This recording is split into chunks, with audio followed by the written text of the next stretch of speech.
I would like to deeply thank my dearest friend, Amrita Barman, for having called me here. And for the fact that I have here with us Mrs. Madhok, somebody for whom I have the deepest respect, appreciation, and love. Because I have been to your schools, I have been to your place, Ms. Madhok, and the kind of hospitality, the kind of caring that you show, and the kind of commitment that both you and your husband have to have towards education is phenomenal. So thank you very much for bringing me here, and for the fact that Amrita always is the shining light and the beacon for the Sunbeam schools. So thank you very much for that. Thank you very much for whatever you have spoken about my dear father. I just believe that, you know, he was not a penny in the slot hero, and he was an extremely tough father while I was growing up. I don't really want to waste time. I can always send the letter over to Amrita, and she can probably send it across to you, which will let you believe the kind of man he was. But there's just one thing I would like to say, especially because there is a huge migrant problem that we are seeing here today. And I think it is one of the greatest tragedies after the partition that we are witnessing, where people are just with their bags and their baggage and their old people on their backs and little children carrying heavy load, walking around from one field to another aimlessly, as though it's no man's land and they have no place in their own country. It is one of the biggest human tragedies that I in my lifetime have seen. So, and they have no food and they have no money. So that reminds me that when I was in a boarding school studying in Simla, I was a young child, my father was still alive, and I wrote a letter to him saying, because you know children are always cribbing about food, especially in hostels, if you've lived in a hostel. And I said to him, I said, Dad, you know, the food here is fit for the worms. And he wrote back to me saying, my dear worm, I think it's excellent training. When 80% of our countrymen sleep hungry, I think you must be very grateful for what you receive. That sort of hung on to me. And I'm very careful that I don't waste any food on my plate. And I try to eat a little less so that at least some people can get food. And I think today, this is the tragedy, that there are people here without food, and all of us here are sitting in our homes doing online classes. We have a roof on our heads.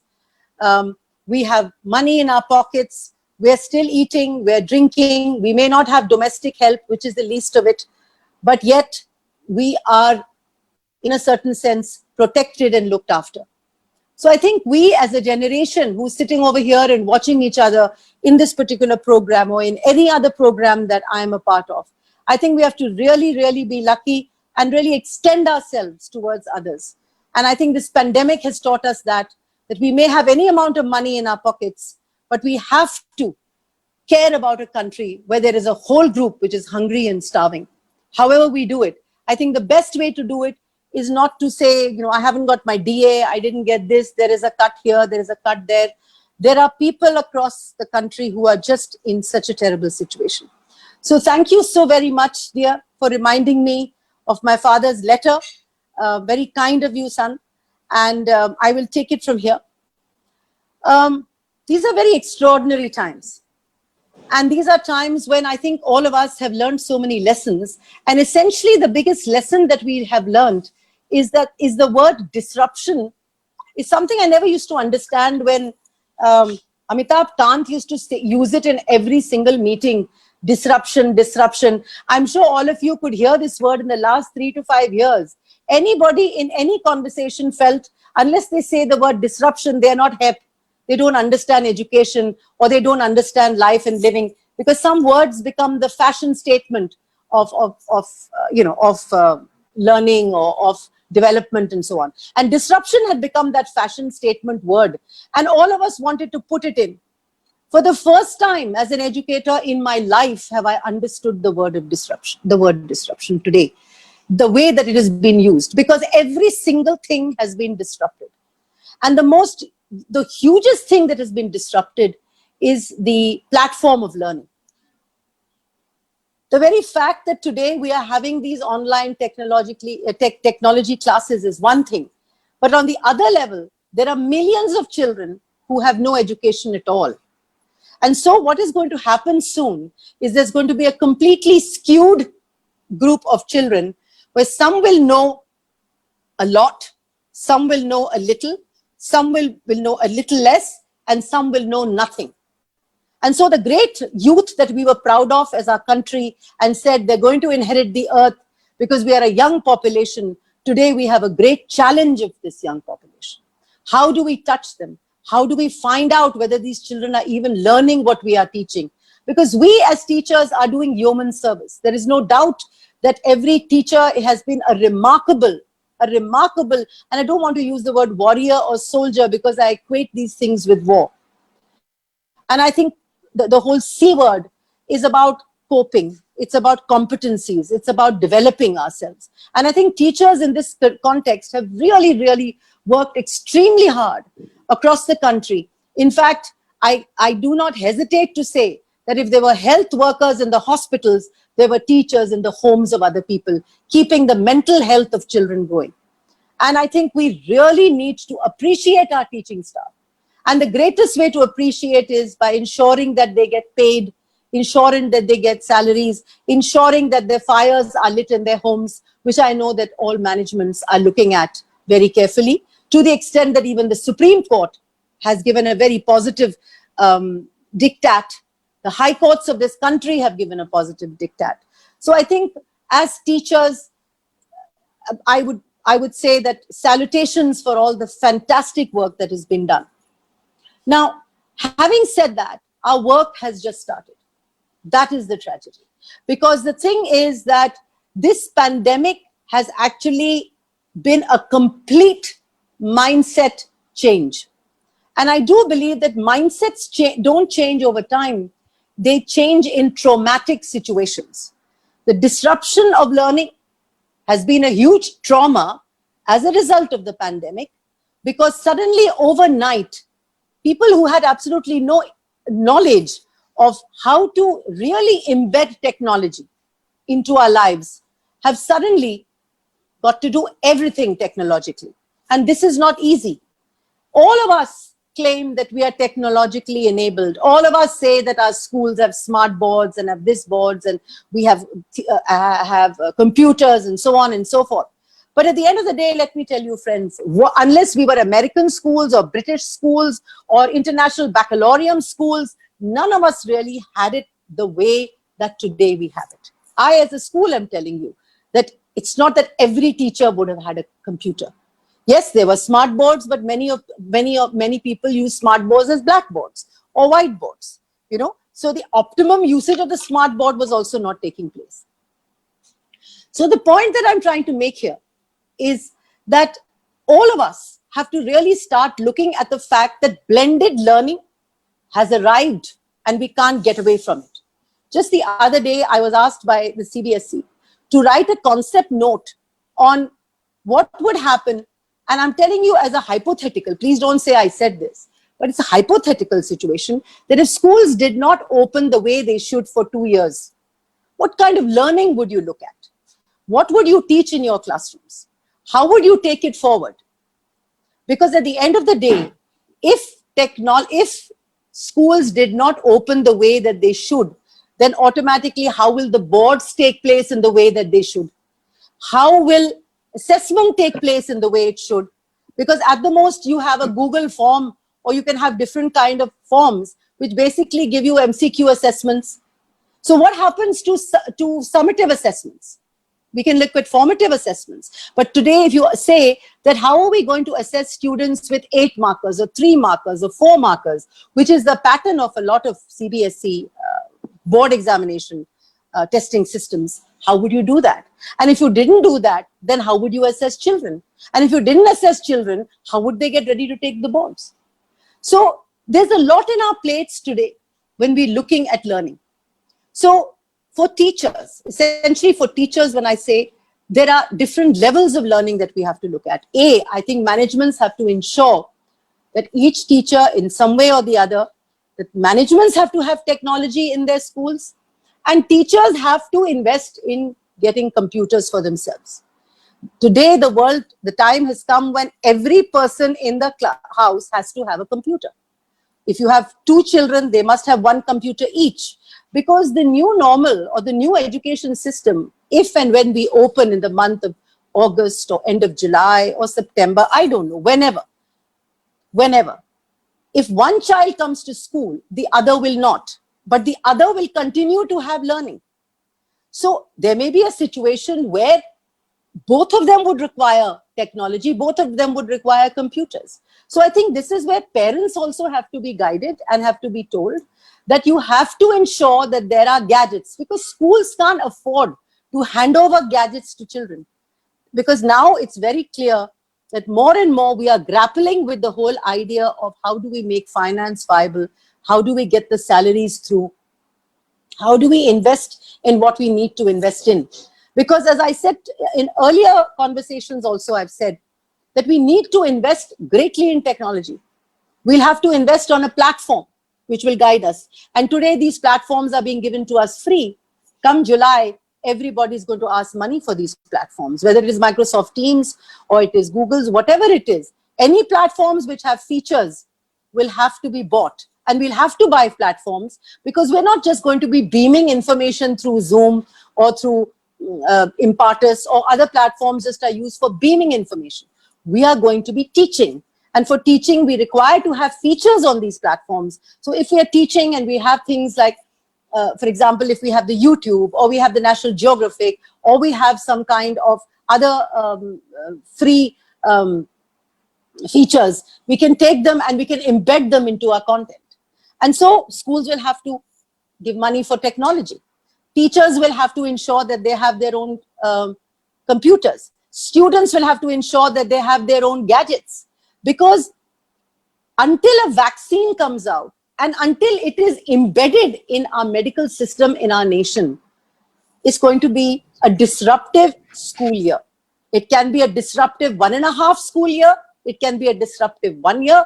One does not know. In fact, for the first time in the history, I think, of mankind, nobody can say, I know.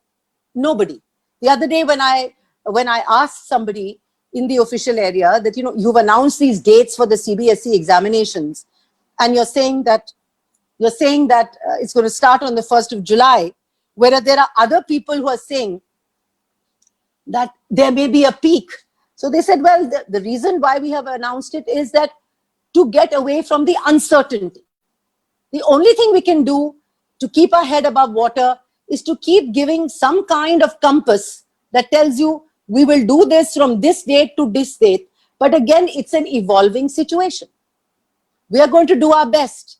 The other thing now is that it'll probably be coming to us in the circulars, but there have been announcements which have been made that now the children will come back to their own schools for the centers. Now, can you imagine the kind of expenditure, the amount of commitment, the amount of hard work, the amount of innovation we will need in order to ensure that if children come back to school to give their board examinations, how will we make them enter, the exits we will have to create. So the head of schools and the teachers and the administrative staff will have to really sit together and ensure that there is no situation. Because there is no doubt that there can be symptomatic cases, asymptomatic cases, where people can be just having them, the kids may be having them, but they just may be shedding them and not showing. So we as a school have a huge task in front of us. And I think learning right now is taking a bit of a hit, because when we get in the month of end of June to start getting our schools ready for the boards, and the boards, if at all they take place, and if they take place, I hope they do. Because the other thing is that, there are so many important boards like the International Baccalaureate and others who actually have cancelled their boards. But I think India is a highly competitive country. And I mean, though there was a recent news broadcast, they were asking questions, and I was on that panel in NDTV. And so when I said that, I don't see why we can't do away with the board, immediately a lot of parents said, no, but why? What will happen to the children? So there's a big competitive thing going on also, that if you announce that you're not going to have the board, there will be a huge backlash. You announce that you are going to have a board, then you have another group who says that, we are very insecure about the way our children should come in. So, there's nothing you can do right because it's constantly evolving. So in any case, in my understanding, by conversations with others, that in any case, the kids are not going to come into your school while the board is going to go on, while it's happening. It will not happen in that way. So what will happen probably later in July or something, children may start trickling in. And in the MHRD is very clearly creating guidelines, and many of us have contributed to those guidelines, where the guidelines are clearly telling us that how many children should come into school. Now, how many, if you have school buses, that will become another issue. How many children in a bus? Because today a bus can take 54 kids, but if you just bring in 20 children, parents may then turn around and say, but my child only went to school for 15 days, every second day or every third day. Why should I pay for the bus? So, why should I pay 1 month for the bus? So there's a lot of work that is there for the school. Firstly, one of the most important thing is to keep the parent community very close to yourself and keep the trust effort going. Because the moment there's a trust deficit, there will be a hue and cry about the money, the fees that you're asking. There'll be a hue and cry about the ways that we are transacting, learning, or whatever it is that we're doing. So we have to really look very carefully as to how are we going to keep our parents along with us and yet work through this difficult problem. Because there is no doubt about it that none of us can guarantee that if children come into our schools, there will not be a case.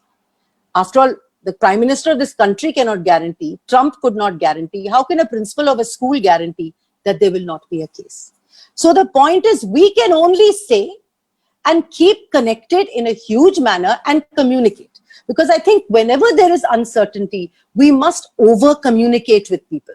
Because when you don't communicate, then anxieties, there's a vacuum, and then there are anxieties that happen and all sorts of issues start taking place. So I think one of the first and foremost jobs that we as principals or as teachers have to do while we are doing this whole online is keep talking to the children, keep talking to the parents, have these kind of Zoom meetings where you have PTA meetings and talk and let them ask questions. And it's a very convenient platform because it's not like in a school where they can get up and start creating a situation. It's because basically, you can just ask them to write down something on the question and answer, and you can take those question and answers. At least you can feel the pulse of what the parent community is feeling, and they feel, yes, we are being heard.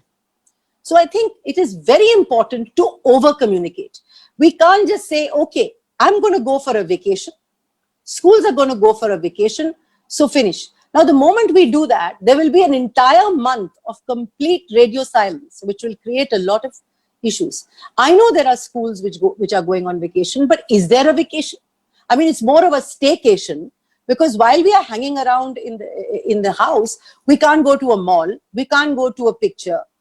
What is it that we can do? We're not supposed to have large gatherings. I don't know what the situation will be about parties or coming together.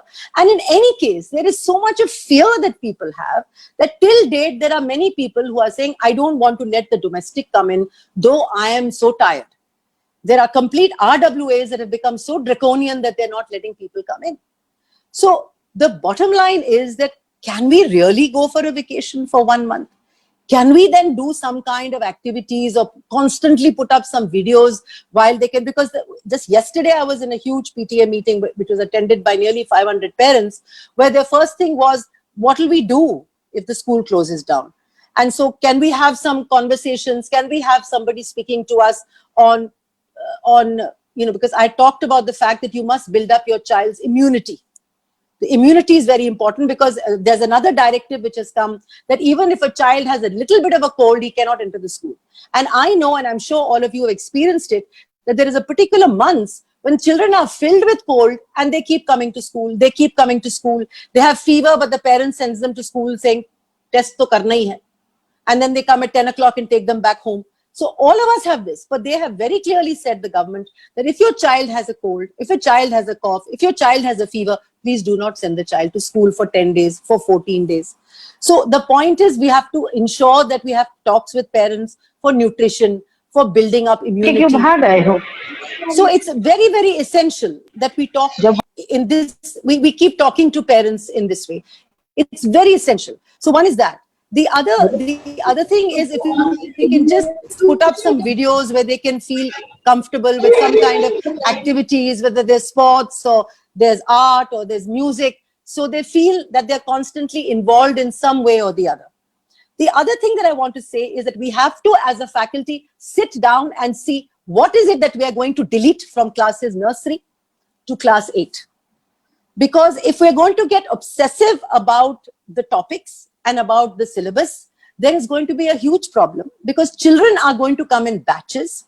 And when they come in, it's very difficult that we're going to be able, because while we're teaching them on a face-to-face basis, we will also be teaching them simultaneously online. And it's going to become very difficult for us to say, like we used to do when it was business as usual, that all this will be taught and then we will be doing a summative assessment at the end. It's not going to happen that way. So I think as faculties, a little bit of time on Zoom or whatever it is that you can do, spend time in what is it that scientifically you can delete. Many of us have private publishers.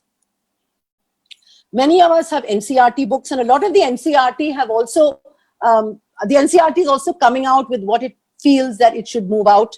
And I think we as a school system, the Sunbeam School is a huge school system. Maybe their academic groups, with the guidance of Ma'am Amrita, can sit and think, what is it that needs to go away, so that and what can be tested.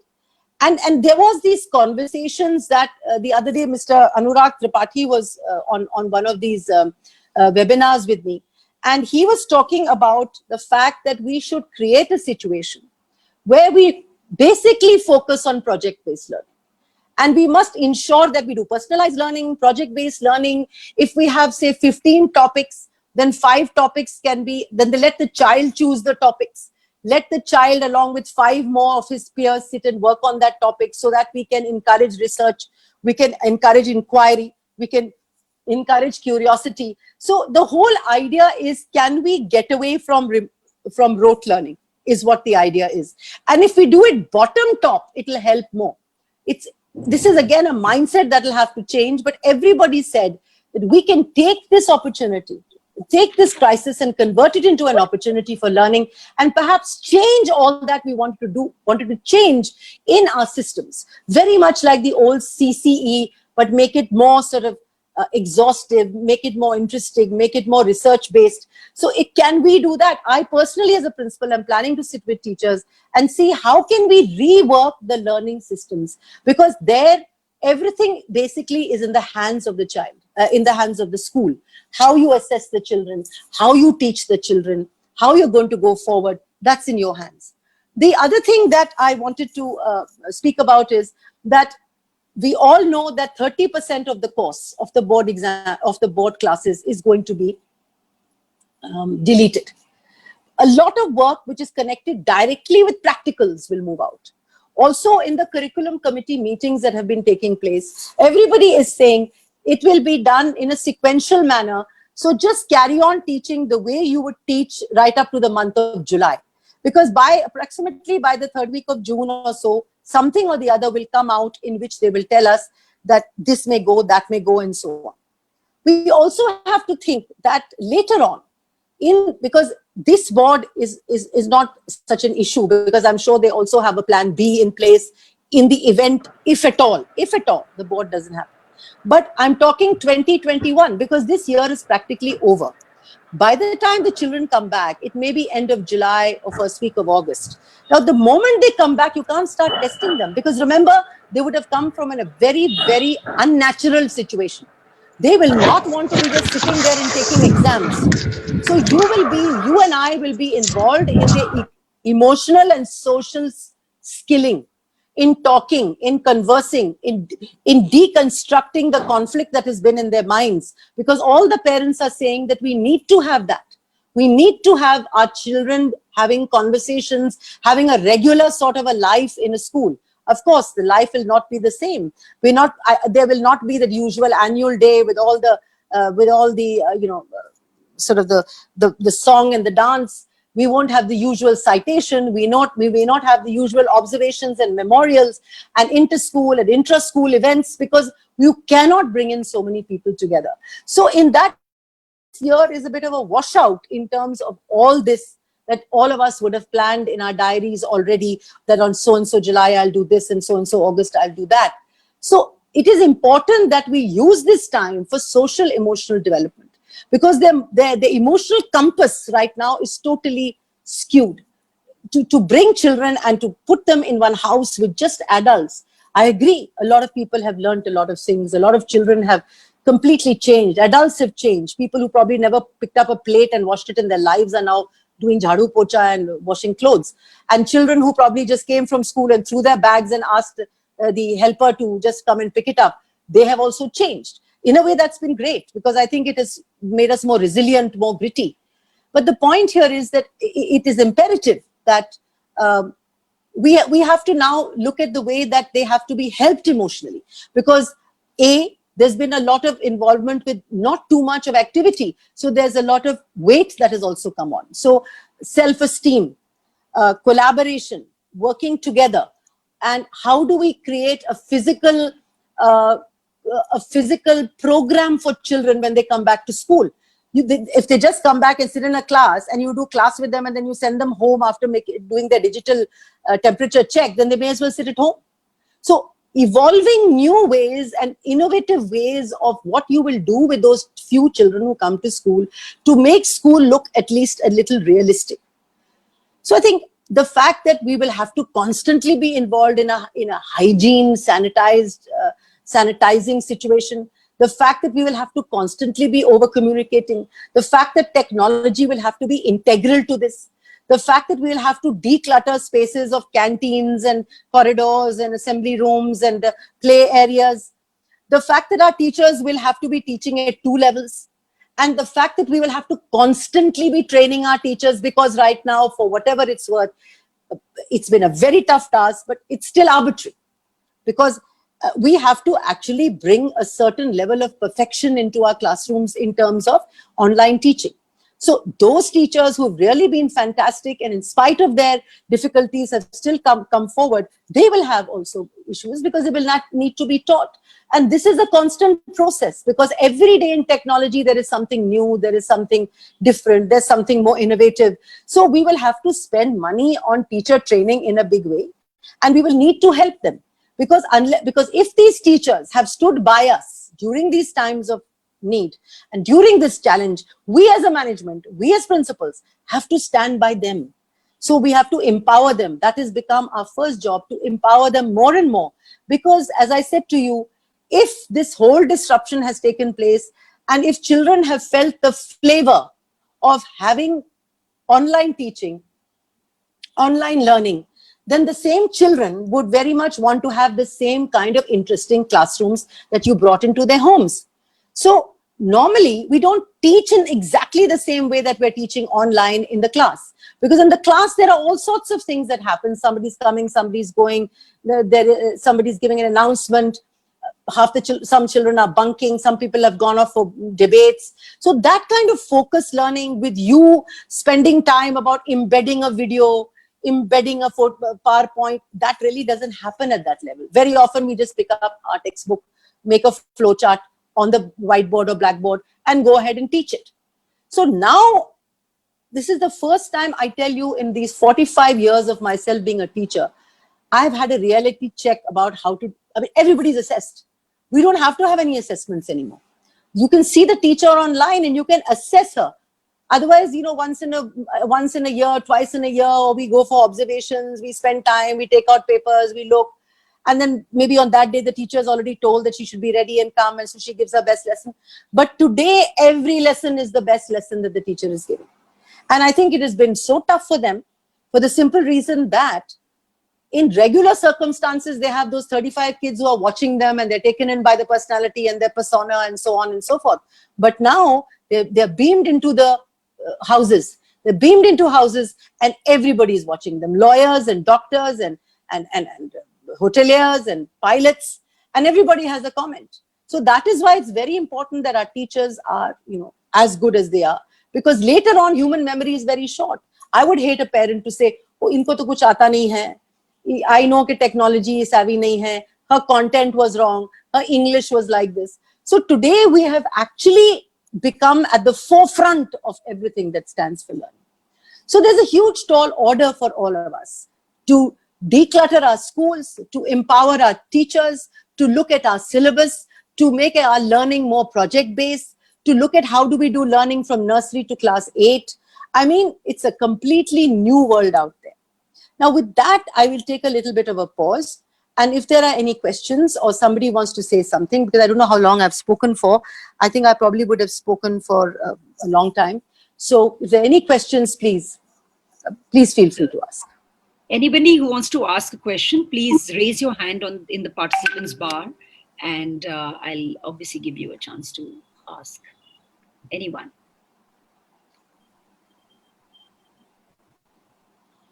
I don't see any raised hands as of now. Anyone? I think they're all taking a pause to think. Amrita, anything? Is asking. Yeah, sorry. Yeah, please. Yes, ma'am, to ask question. Ma'am, I just wanted to ask, is the guideline for how to have the school on alternate days, or how the children will come in different shifts, will it be guided by the NCERT or CBSE, or is it like going to be as the school decides, giving a brief outline? Just. Right. Thank you very much for that question. See, for anything that they normally give out guidelines, basically the schools have to dovetail how they do it themselves. Because some schools may call in children if they have the ability and they have that kind of staff in the morning and some in the afternoon, depending if they have that kind of staff, because otherwise then your staff will be working from 8 o'clock to 5 o'clock in the evening. So you'll have to look at that and how do you look at shifts. So they will basically tell you how to ensure that too many children don't come in at a time, how to ensure that you keep the school sanitized, but how you do, as long as you follow that basic structure, that if you don't get in more than so and so children, if you're able to bring in online learning and blend it, if everybody has learning, basically they're going to leave it to you at many levels, as long as you don't break their guidelines. Yeah. Thank you, ma'am. And also, ma'am, like the CBSE affiliation, which says that we need to have, say, 40 students, and now, with the 1.5 teacher. But when I was just working on a draft like plan, how if we call alternate days and how will the teachers come? Definitely the teachers' working periods will be now more double, almost, because their half children are coming, half are not coming, whatever is the case. So in that case, what is the other way? Because there are many other teachers who will not be required, like say for class 11 and 12, when we have all this music and other optional, the teachers just take only those 2 classes, they don't take the entire other classes. So will they allow for a part-time teacher anything? Because now the definitely expenses would increase. See, the thing is that this, again, I mean, I'll be very frank with you. As a school, there were a whole group of teachers whose contracts finished in Springdales on 31st of March. Technically, I could have renewed them, but I didn't. I didn't because I was not very sure what would happen. So it's how, if you have a contract in place, then I suppose you are at a liberty to decontract them in that. But I think it's also very important because we have to move forward with the idea that we want to normalize things as far as possible. For example, I have music teachers, I have part-time dance teachers. So everybody should be coming to school. At the end of the day, everybody will be coming to school because it is important that teachers come to school, because after all, it is important to have these faculty meetings, to get together, to work together, to understand. And a school is a very huge place. You can have teachers 10 in one area, another in one area. I mean, most of our private schools are huge. I've been to Sunbeams, they're huge places. So the point I'm saying here is that one thing I'm letting you know, that suppose you have grade 11 and they are telling you that you can't have more than 10 in a classroom. I'm just giving you a hypothetical thing, because for the board examinations, this may come in that not more than 10 in one class, right? So if you have 10 in one class, now if you have a physics teacher who has 40 children, then you will have 4 classes with 10, 10, 10. Now that is where that physics teacher will have to find an innovative manner in which when they come to school to see that they do some practicals and all that and projects and do the theory when she's doing online teaching. So the same person, you see, you can't build up more staff. Also, for the image of the school, for the fact that we need to employ people, to release staff is also difficult. The point is that if you have a thing in place, like I had a thing in place, that on the 31st, 8 people need not have come back. Some of them had resigned because they were going to do other things. But so I never took them back. So you have to see your policies. And then also you have to see art, music. These are important things. These people will be involved in creating videos. And then you can have an art class in a huge hall where you can put about 40 people if it's in a hall and put them into circles and have an art class over there. So it's not as though you're not going to have art. You're not going to have... That is why, as a head of school, you have to design different ways of doing physical education, different ways of working on art. You know, it's very easy to say, art band kar do, ye ab kya kare, usko nikal do. I think we have to ensure that because that's one of the most powerful things about institutions like ours, like Sunbeams, like Springdales, because the loyalty that staff has towards us, you know, we have to work on that loyalty. And that loyalty is that we make everybody feel that they are part of the learning, and we can't just disband them, but we need them. But we have to accordingly look as to how do we move this around. So you'll have to do a lot of thinking with some of your creative teachers, and because everybody has to work. You don't work, you don't get the money. That also the Supreme Court has said. So you can't have people who are not, you know, because the others will feel resentful. So everybody has to work, right? So let's see what we do. As I said to you, the way forward is na mumkin nahi hai, mumkin zarur hai. Okay, so we'll do it. Yeah. Ma'am, I have a question. Yes. So I had one question. There are one or two other hands also raised on the bar. So the question I have is, it is more of an advice on what are you doing as a leader. You just speak about project-based learning, taking out a few things. We've also been talking and discussing about it. Sometimes I wonder, there are certain things which are so basic, so important, and they happen to be quite a bit in a particular class, especially in the formative years. Children are young, you're trying to get across to them. You're in a condition as to what should I leave, what should I not? Say like a social science also, maybe in class 5, 6. Most of the topics, most of them are quite important. You wonder what to leave because there's a connection in the next class. So just a question. How are you all planning on things, you know, in the junior classes in particular, and in subjects like science, maths, social science, difficult to leave topics? I think you've said something that has always been at the top of my mind, and that's a very important question that and I'm so glad that a progressive person like you is thinking like this, and I'm sure you've been thinking like this for a long time, because everything dovetails into the other.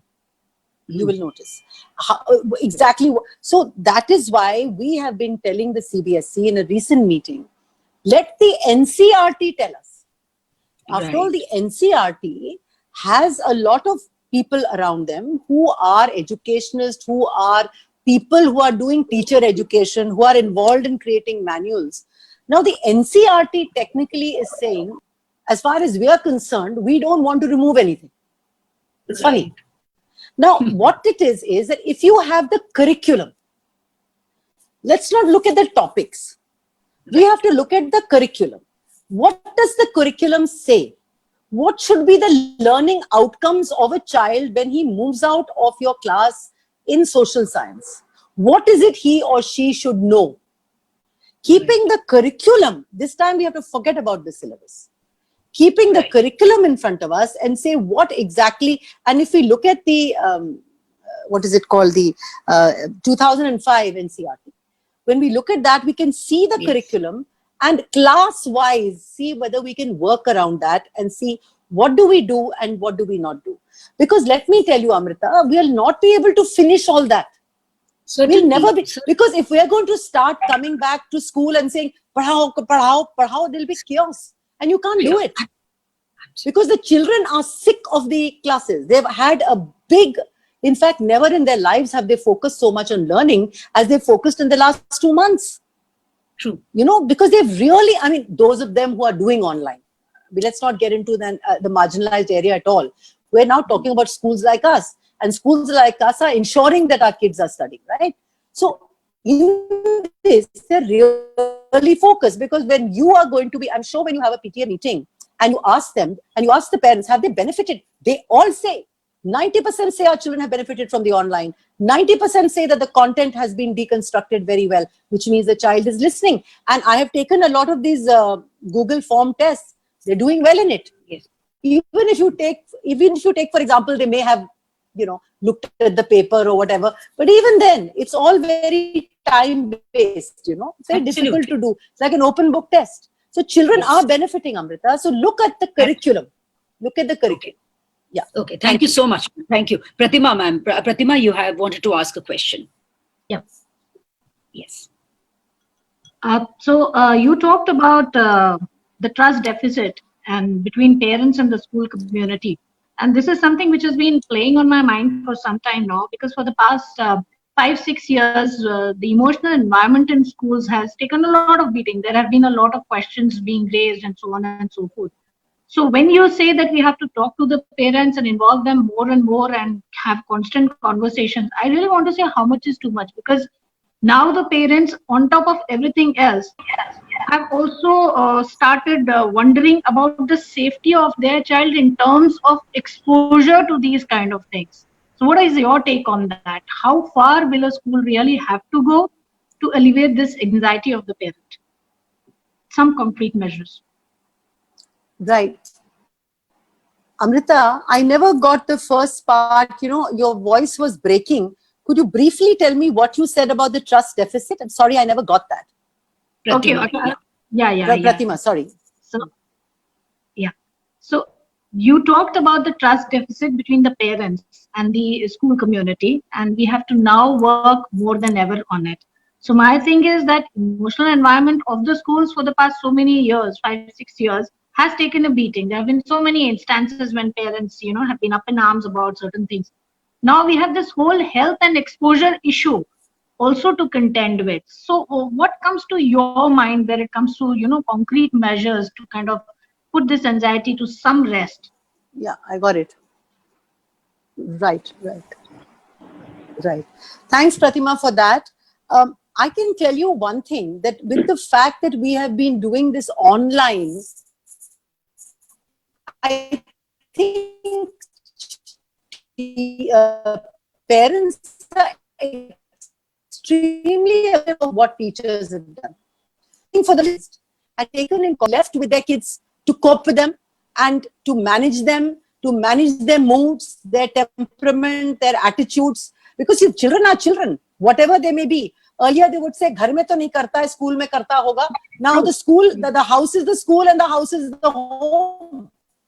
So I don't know. I'm sure that you must have been getting a lot of mails and a lot of messages directly or through your teachers telling you that how appreciative they are of you. So having said that, I think at least that factor has become a little diluted. Okay. And they believe in us that we're helping them. You see, I told you that earlier also. I constantly tell parents in all my conversations, and the more you talk, the better it is. I will do my best, but I cannot guarantee you that your child will not get this problem. So it's up to you. You want to send the child to school, please send the child to school. The school is open. The school is open. You see? So we have, and a lot of parents would want to send their children to school because a lot of them have to go to work. A lot of them have other things to do. So I know that there are parents who are itching to send children to school, but you are also going to face a lot of absenteeism. Now we have to walk that tightrope. So we have to be very careful because, suppose we say, it's up to you. Then they'll realize online to ho hi jayega, ghar mein bitha dete. So here you have to bring in that whole idea of the fact that the child is living in an unnatural situation. This is not homeschooling.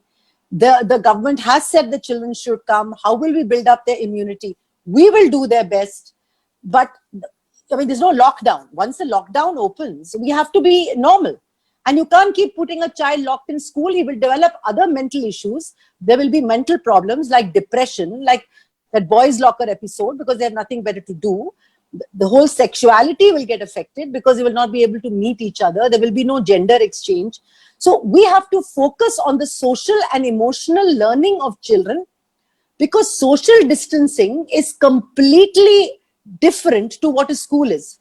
A school doesn't believe in social distancing. A school believes in people coming together, in children giving high fives and teachers being close, giving a hug to a kid, sharing a tiffin. I mean, there's nothing but social coming together in schools. So that is what you'll have to say, that, we'll do it carefully, but build up the social emotional development by coming to school. Otherwise, the child will be very isolated and marginalized in a home and will become abnormal. You have to work on Thank it. you. Yeah, Thank you so much. Any other questions, if anybody would like to, because I don't see any hands on the participants bar being raised. Any questions? You can always unmute yourself and speak. Ma'am, there was one question in the meanwhile that I wanted to ask, probably my last question. This is regarding the failures. We've got a letter from the CBSE for classes, till class 8, just promote all of them. And then, of course, 9 and 10, they've said, take retests, etc. They've given certain guidelines. Even the minister said the same. So just wanted to know, what have you all done as a school? Because we had completed our exams, given our results, fortunately. We were just few of the fortunate ones. So obviously decisions taken in the right way before the lockdown happened. I don't know in what condition was your school and what decision have you taken on that? Well, I'll be very frank with you, Amrita, that I, like you, we had finished everything. We had even given out our streams. Our promotions were over. Our failures, retests had been done and they had failed. Okay. Now, 2 weeks before this whole thing happened and you got the circular, somebody called me up in the CBSE and there was this discussion about it. And then they said that, you see, at the end of the day, there is so much of conflict anyway in the homes. And to this double whammy of a child being failed and sitting there, in a lot of homes, there is abusiveness also. Tum to failure ho, tum ye bhi nahi kar paaye. So they said, in order to help children, we don't even know how school will be the whole of next year. Why are we getting so hung up about this? I sort of agreed with that at that point of time. I agreed. And after 2 weeks, so I did all that 2 weeks before the circular came out. And so I went ahead. Because I was told to do some innovative testing. So what I did is I gave out a Google form. I put the video on and to check out that they were not doing any cheating. And there were 4 failures in class 9 and there was 1 failure in class 11.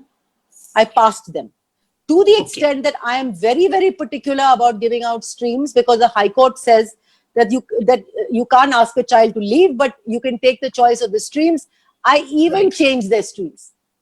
Otherwise, I'm very particular. You got 45 kids in commerce, you can't go beyond that. But when they kept saying to me, ma'am, I thought to myself, khuda jaane kab aayenge bhi nahi aayenge wapas, kaise aayenge, all 40, give it to them. So I actually became very lax, because I said, in this tough time, why get hung up about ye fail ho gaya, wo pass ho gaya, stream nahi denge, adna. This is my suggestion, that let it pass. Okay, good. I'm glad you told us that, because, ma'am, we've done this and I just wanted to know, what have you done? Because it just makes us a little bit more confident about the decision. That No, you've done a very good thing. You've done a very compassionate thing, and and please advertise it, and it'll go a long amongst your parent community, and it'll go a long way in the way that they will look at your school as being a very human space. Right? Right. Thank you so much, ma'am. Thank you very so much. Ma'am, can I ask? Please, Aditya. please. Yeah. Aditya, Ma'am, yeah. you spoke about when children come back, the whole curriculum has to revolve around project-based learning, collaboration. We are also talking about the 21st century, the most cliched 21st century skills being at the forefront of all curriculum delivery. I would like to understand, ma'am, that every time we talk about project-based learning or collaborative learning, we talk about children coming together. Even within a school setup, you also briefly mentioned about social distancing and socio-emotional learning being completely diametrically different. So how do we first ourselves and then to the teachers, how do we explain about how to take forward this project-based learning or these kind of collaborative learning, maintaining the social distancing? Thank you so much for that, Aditya. You see, the thing is that today now doing a project is not about running to a market and taking catchy and sitting together and pasting things. This is through a research. It can be done through technology. You can have a conversation through technology. You can have a Zoom conversation with 4. If you give it to 5 children and say, your project is going to be upon, rainfall movements in India, and 5 of you now think about it, research about it. Let them connect with each other. They don't have to do any cut paste. They don't even have to come together. The point is, even if they're sitting in school, they can do it through technology. So at some point, it doesn't have to have people, see, ideally, this is collaboration. The fact that you're meeting with each other, even on a technological platform, is collaboration. The fact that you are writing the head, somebody's writing the middle, somebody's doing the bibliography, somebody else is doing the illustrations, it still makes it a collaborative project of 5 children. Are you getting what I'm saying? So Yes. This is the way that we have to get involved with the 20, because in fact, never in the history of mankind have 21st century skills needed to come into play, but today.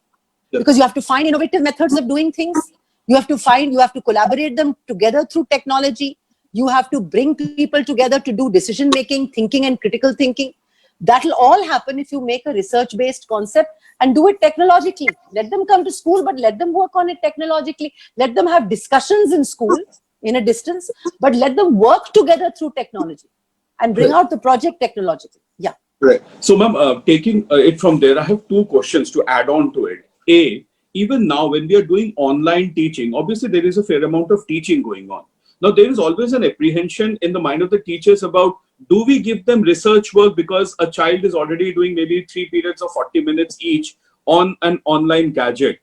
Beyond that, if we give a homework which also involves research on a gadget, so parents are obviously concerned about the digital consumption and the health and everything coming together. That's one.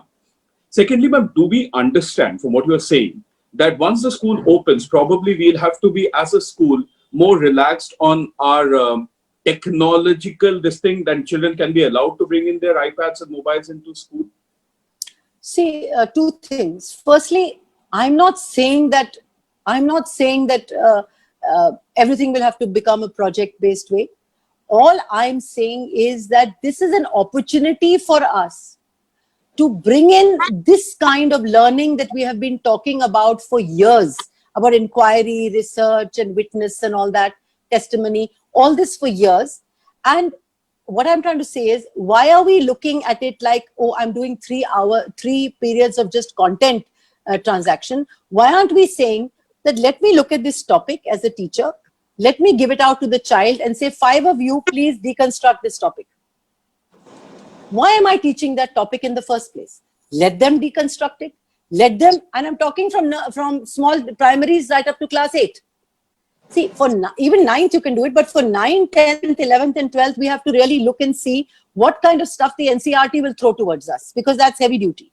But we can definitely, in middle school years, we can create a thinking system to be in place. So the child grows up having an innovative, research-based mind, which the Indian children unfortunately do not. They're all that golo pio. It's all rote learning. So even if our content that we are transacting, one thing I'm very clear, that when I'm going to sit with my faculties and when I'm going to be dealing with what I'm going to do in classes 3, 4, 5, 6, 7, and 8, I'm definitely going to say, let's deconstruct this particular topic and teach it in this manner. How are we going to teach it? We're not going to teach. Let the children choose the topics. Let in some children do it, 2 children together, 5 children together. One does an individualized, something a teacher teaches. So different forms. And we're so lucky that we have technology in our hands. For the rest of it, we'll have to look at what the NCERT does. I mean, that's one response to what you're talking about, the kind of learning we'll have. The other response I want to tell you quickly is that a lot of parents felt that if the matter is going to be diluted and if the CBSE is going to remove 30% of the syllabus for classes 10 and 12 topics, then what will happen in JEE and what will happen in NEET? Because will they also remove their, because that will automatically give so much more power to the tuition coaching centers. Now that is something that we have to really push and say, if you're going to remove these 30%, then please be in touch with the NTA, the National Testing Agency, and see what kind of syllabus are they going to give. Because if they're going to carry on giving the same kind of stuff that we've removed, that's going to be an issue. So I think people are working on that also. Yeah. Right. Yes, I think, ma'am, thank you so much for all the time you've given. I tell you, I cannot be, not at all. Anytime. Thank you, With Amrita. that, I'd request Bharti ma'am to just say a few Oh. words of thanks How to you, and we lovely. can. Yes. Thank you so much. Amrita ma'am, you. it is so nice to see Namaskar, you. ma'am. Namaste, So nice to namaste. see you. God bless you. Yeah, yeah. How are And you? it was so nice. I'm good. I'm good. We have attended so many webinars, but what you said, it is directly coming, from your experience, because you're working and you're also, facing these challenges and must be taking decisions left, right, and center.